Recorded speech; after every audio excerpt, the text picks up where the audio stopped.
On va avoir voilà, un peu comme ceci, effectivement, la feuille qui va rougir, noircir. Sur ces vignes aux feuilles rouges, Arthur voit avec inquiétude ce nouveau fléau qui touche les parcelles du Beaujolais, la flavescence dorée.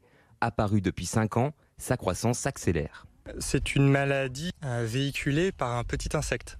Donc c'est un peu comme la dengue ou la maladie de Lyme, qui sont véhiculées par le moustique ou la tique. Ce qui fait que c'est une maladie dite épidémique, où du moment que vous avez un pied, l'année suivante, vous pouvez avoir un coefficient 10 par exemple.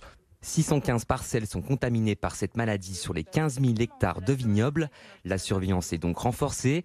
8 164 hectares sont actuellement sous surveillance. 2 traitements en cas de contamination, l'usage de pesticides. Mais cette solution est impossible pour ce producteur de vin bio qui doit se résoudre à arracher ses vignes. Plus le nombre de pieds est important, on risque même carrément l'arrachage de la parcelle. Et ensuite, si c'est plus que d'une parcelle, ça risque vraiment le scénario catastrophe où c'est l'arrachage entier du vignoble. Pour le moment, grâce à une surveillance accrue et à un effort de pédagogie, l'épidémie est sous contrôle. Avec une période d'incubation d'1 an, l'anticipation est le maître mot dans la lutte contre la flavescence dorée. Il faut le prendre à bras le corps, il faut s'en occuper, il faut que tous les vignerons aient bien conscience que c'est une maladie qu'il faut gérer rapidement, parce qu'elle peut s'étendre. Mais aujourd'hui, on sait faire. Tout le monde joue le jeu. En 3-4 ans, théoriquement, on empêche la cicadelle d'aller plus loin, et puis le problème devrait être résolu.